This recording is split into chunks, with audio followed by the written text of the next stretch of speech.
G20 के मंच से प्रधानमंत्री मोदी का आतंकवाद पर बड़ा प्रहार, ड्रग टेरर नेक्सस को बताया खतरनाक, मिलकर तोड़ने की अपील की। G20 समिट में पीएम मोदी का विकास के नए मॉडल पर जोर, कहा पुराने विकास मॉडल से संसाधन छीने गए, विकास के ऐसे मॉडल को अपनाए जो सबको साथ ले।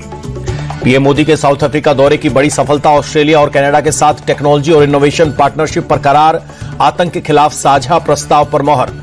जोहान्सबर्ग में ब्रिटेन के पीएम कियर स्टारमर से मिले पीएम मोदी, कहा इस साल भारत यूके पार्टनरशिप ने नई एनर्जी आई, हम कई क्षेत्रों में आगे बढ़ते रहेंगे। साउथ अफ्रीका में ग्लोबल लीडर्स से मिले प्रधानमंत्री मोदी, इटली की पीएम जॉर्जिया मेलोनी से भी की मुलाकात, ब्राजीलियन राष्ट्रपति लूला डिसिल्वा को गले लगाया।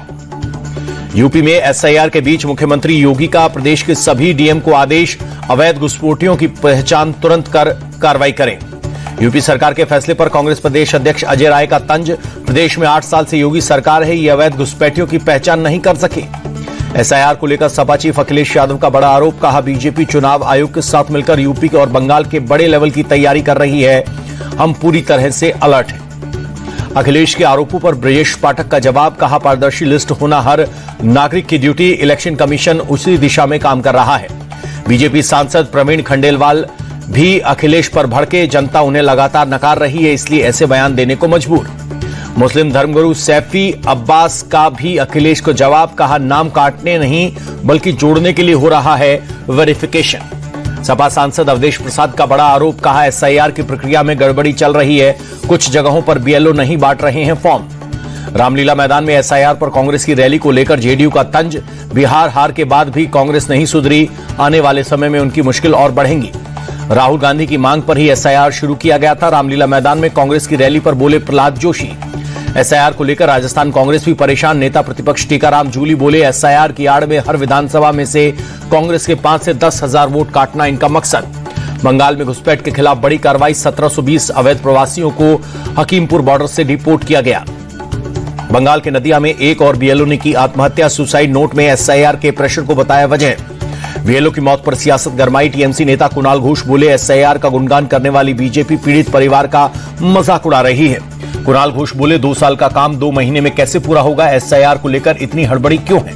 एसआईआर को लेकर ममता बनर्जी के आरोपों पर बीजेपी का पलटवार, गौरव भाटिया बोले घुसपैठियों के सहारे ही उनकी सरकार का वजूद, इसलिए एसआईआर के खिलाफ दुष्प्रचार। एसआईआर पार्ट 2 को लेकर चुनाव आयोग ने दी जानकारी, अब तक 99% इलेक्टोरल फॉर्म का डिस्ट्रीब्यूशन, 17 करोड़ से ज्यादा फॉर्म ऑनलाइन जमा हुए। झारखंड के मंत्री इरफान अंसारी की राहुल गांधी से मांग, जहां भी एसआईआर हो वहां कांग्रेस को चुनाव नहीं लड़ना चाहिए। टीएमसी विधायक हुमायूं कबीर के बयान पर यूपी के डिप्टी सीएम केशव प्रसाद मौर्य का पलटवार, कहा बाबर के नाम पर एक भी ईंट नहीं रखने दी जाएगी, देश से घुसपैठियों की चुन चुनकर बाहर निकालने की कार्रवाई होगी। मंगल प्रभात लोढ़ा के धमकी वाले आरोप पर कांग्रेस विधायक असलम शेख का पलटवार, कहा इतना सीनियर नेता कैसे झूठ बोल सकता है, वो सिर्फ धार्मिक आधार पर बीएमसी चुनाव लड़ना चाहते हैं। आरएसएस चीफ मोहन भागवत के हिंदू बयान पर सियासत हाय, कांग्रेस नेता विजय वडेट्टीवार बोले बीजेपी आरएसएस का सिर्फ एक एजेंडा, हिंदू हिंदू बोलते रहे, धर्म के नाम पर चुनाव जिताते रहे। नगर पंचायत चुनाव को लेकर महाराष्ट्र के डिप्टी सीएम अजित पवार की बारामती में वोटर्स को धमकी, वोट काटने पर काम नहीं करने की दी चेतावनी। सम्राट चौधरी ने गृह मंत्रालय का चार्ज संभाला, कहा बिहार में अपराधियों की खैर नहीं, क्रिमिनल्स को यहां से जाना होगा। बिहार के गृह मंत्री सम्राट चौधरी की 2 टूक, लॉ एंड ऑर्डर से कोई समझौता नहीं, नीतीश जी के नेतृत्व में सुशासन कायम रहेगा। सम्राट चौधरी के गृह मंत्री बनते ही अपराधियों पर एक्शन, बेगूसराय में कुख्यात शिवदत्त राय का एनकाउंटर, हिस्ट्री शीटर के पैर में लगी गोली। बीजेपी को गृह विभाग मिलने पर प्रदेश अध्यक्ष दिलीप जायसवाल बोले कानून का शासन हमारी प्राथमिकता, नीतीश जी ने इस काम को करने के लिए बीजेपी पर भरोसा किया। सम्राट चौधरी को गृह विभाग मिलने पर जेडीयू का बयान, अशोक चौधरी बोले नीतीश जी ने कुछ सोच समझकर इतना बड़ा फैसला किया है। बीजेपी को गृह मंत्रालय मिलने पर बोले केंद्रीय मंत्री जीतन राम मांझी, बिहार का विकास करना है तो कानून व्यवस्था बेहतर होना जरूरी। नीतीश कुमार के पहली बार गृह विभाग छोड़ने पर आरजेडी का तंज, कहा बीजेपी ने नीतीश जी को सीएम तो बना दिया लेकिन कद घटा दिया। 25 नवंबर को नीतीश कैबिनेट की पहली बैठक, नई विधानसभा का पहला सत्र बुलाए जाने के फैसले पर मोहर लगेगी। जेडीयू नेता नीरज कुमार ने कहा नीतीश कुमार के लिए कोई पोर्टफोलियो मायने नहीं रखता, नीतीश कुमार इस सरकार के सर्वे सर्वा हैं। उपेंद्र कुशवाहा के बेटे दीपक प्रकाश ने भी पंचायती राज मंत्री का पदभार संभाला, विभाग के अधिकारियों के साथ नई योजनाओं पर की चर्चा। पदभार संभालने के बाद सीएम नीतीश से मिले दीपक प्रकाश, कामकाज पर लिया मार्गदर्शन। चुनावी नतीजों के बाद बिहार के अमौर में ओवैसी की रैली, कहा नई सरकार का सहयोग करने के लिए तैयार, लेकिन सीमांचल को न्याय मिलना चाहिए। बिहार में किसी हार के बाद कांग्रेस में घमासान, सांसद तारिक अनवर ने प्रदेश कांग्रेस कमेटी से बैठक बुलाने की मांग की। बिहार हार को कांग्रेस लीडरशिप गंभीरता से ले, कांग्रेस नेता अखिलेश प्रसाद बोले, राजनीति में निराशा की कोई जगह नहीं, लड़ने के लिए तैयार रहना चाहिए। White collar terror module case में जम्मू कश्मीर पुलिस ने एक्शन किया, बटमालू इलाके से तुफैल नियाज भट्ट को किया गिरफ्तार। दिल्ली ब्लास्ट के आरोपी जसीर बिलाल को राहत, पटियाला हाउस कोर्ट ने वकील से मिलने की इजाजत दी। दिल्ली धमाके की जांच में चौंकाने वाले खुलासे, अल फलाह यूनिवर्सिटी में कई डॉक्टर धमाके वाले दिन से गायब, अंडरग्राउंड फैकल्टी डॉक्टर्स के फोन भी बंद। फरीदाबाद के धौज इलाके में बड़ा सर्च ऑपरेशन, अल फलाह यूनिवर्सिटी कैंपस के पास बाजार और लोकल दुकानों में हरियाणा पुलिस की तलाशी। अल फलाह यूनिवर्सिटी की लैब में जांच में बड़ा खुलासा, आतंकी डॉक्टरों ने केमिकल चोरी की, कांच का सामान और अमोनियम नाइट्रेट चोरी हुआ था। डॉक्टर मुजम्मिल और डॉक्टर उमर ने कश्मीर में अस्पतालों और गेस्ट हाउस में की थी रेकी, हथियारों का सेफ हाउस बनाने का था प्लान। सुरक्षा एजेंसियों का बड़ा खुलासा, आतंकी मुजम्मिल ने 6.5 लाख में खरीदी थी AK-47 राइफल, अदिल के लॉकर से मुजम्मिल ने AK-47 हासिल की। जांच एजेंसियों के मुताबिक आतंकी मुजम्मिल का हैंडलर मंसूर था, हासिम उमर का हैंडलर था, दोनों इब्राहिम नाम के शख्स के अंडर काम करते थे। कर्नाटक के सीएम सिद्धरामैया ने पीएम मोदी को लिखा खत, MSP खरीद और एथेनॉल नीति में हस्तक्षेप करने की मांग की। तेलंगाना पुलिस की बड़ी सफलता, 37 अंडरग्राउंड माओवादी कैडर ने सरेंडर किया।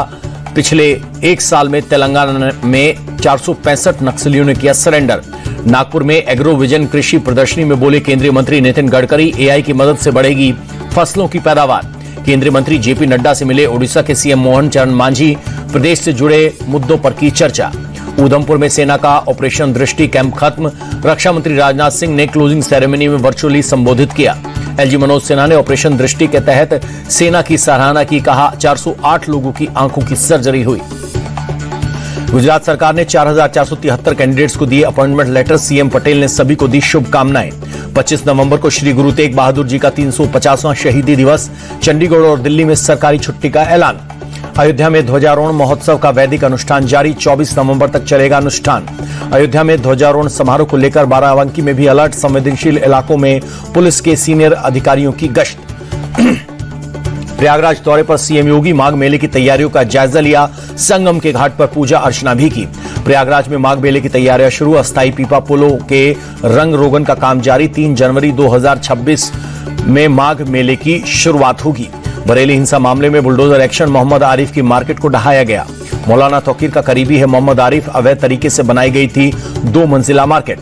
उत्तराखंड के अल्मोड़ा में बड़ी साजिश नाकाम, स्कूल के पास जंगल से 161 जिलेटिन रॉड बरामद, बम डिस्पोजल टीम जांच में जुटी। वैष्णो देवी मेडिकल कॉलेज में टेंशन, फर्स्ट बैच में 50 में 42 मुस्लिम छात्रों के नाम पर आक्रोश, हिंदू संगठनों का एडमिशन लिस्ट रद्द करने की मांग। हिंदू छात्रों की अनदेखी के आरोप को लेकर पिछले कई दिनों से प्रोटेस्ट, हिंदू संगठनों का 90% सीटें सनातन समाज के लिए रिजर्व करने की मांग। महाराष्ट्र के कल्याण के कॉलेज में नमाज पर बवाल, वीडियो वायरल होने के बाद हिंदू संगठनों ने जताई आपत्ति, लड़कों ने कान पकड़कर मांगी माफी। मुंबई के माहिम में रेलवे स्टेशन के पास कुछ घरों में लगी आग, ट्रेनों का परिचालन बाधित। MP के जबलपुर में मिसपा मिशन स्कूल के बाहर हिंदू संगठनों का प्रोटेस्ट, जय श्री राम कहने पर एक छात्र को टीचर ने पीटा।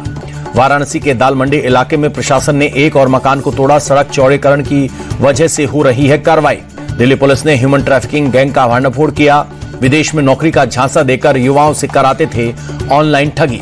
जम्मू कश्मीर के सांबा में सुरक्षा बलों का तलाशी अभियान, पाकिस्तानी ड्रोन दिखने पर पूरे इलाके की घेराबंदी। मध्य प्रदेश के बड़वानी जिले में पुणे पुलिस का बड़ा एक्शन, 4 अवैध हथियार फैक्ट्रियों को ढहाया, 47 लोगों को अरेस्ट किया। अमेठी में दर्दनाक सड़क हादसा, ट्रक और बुलेट की टक्कर में 3 दोस्तों की मौत। नोएडा में फर्जी कॉल सेंटर का भांडाफोड़, गिरोह के 2 लोग गिरफ्तार, नौकरी दिलाने के नाम पर करते थे ठगी। जम्मू में ड्रग माफिया के घर पर बुलडोजर, पुलिस ने बिशाह कस्बे में ड्रग तस्कर के भाई का घर गिराया। बेंगलुरु लूटकांड में शामिल कांस्टेबल समेत सभी आरोपी गिरफ्तार, फिल्मी स्टाइल में ATM से उड़ाए थे 7 करोड़ रुपए। यूपी के हापुड़ में एक स्कूल के प्रिंसिपल को शोकॉज नोटिस, छात्रा से मारपीट और गाली गलौज का है मामला। MP के मंदसौर में ट्रैक्टर चोरी की कोशिश नाकाम, पुलिस को देखकर भागे अपराधी, फायरिंग भी की। मुंबई के बोरीवली में कबाड़ की दुकान में लगी आग, सारा सामान जलकर खाक। देवरिया में DM ने सुन्नी सेंट्रल वक्फ बोर्ड को लिखी चिट्ठी, देवरिया के विवादित मजार को रिकॉर्ड से हटाने को कहा, फर्जी तरीके से बनी थी मजार। पुणे में तेंदुआ प्रभावित इलाकों में एआई कैमरा सायरन लगाया गया। तेंदुआ देखते ही लोगों को करेगा अलर्ट। बढ़ते पॉल्यूशन को लेकर सी कैम की सलाह। एनसीआर राज्यों की सरकारें गवर्नमेंट और प्राइवेट ऑफिसों में 50% कर्मचारियों के साथ काम करने का फैसला करें। सी कैम ने केंद्र सरकार से को भी दी सलाह, अपने कर्मचारियों को घर से काम करने की इजाजत देने का फैसला लें। दिल्ली के पर्यावरण मंत्री मनजिंदर सिंह सिरसा बोले, धूल मिट्टी वाली जगहों पर पानी का छिड़काव हो रहा है। एनसीआर में बढ़ते प्रदूषण पर योगी सरकार का बड़ा फैसला। नोएडा गाजियाबाद में diesel auto rickshaw ban. Nepal में जेन-जी और प्रशासन के बीच बातचीत, आश्वासन के बाद आंदोलन तत्काल खत्म। 12 जिले के एसपी संतोष तमांग हटाए गए, पुलिस मुख्यालय में किया गया तैनात। बांग्लादेश के ढाका में विशाल प्रदर्शन, पूर्व पीएम शेख हसीना को फांसी देने के बाद चुनाव करवाने की मांग। नाइजीरिया के एक स्कूल में 303 बच्चे और 12 शिक्षकों को किडनैप, अब तक किसी संगठन ने नहीं ली है जिम्मेदारी।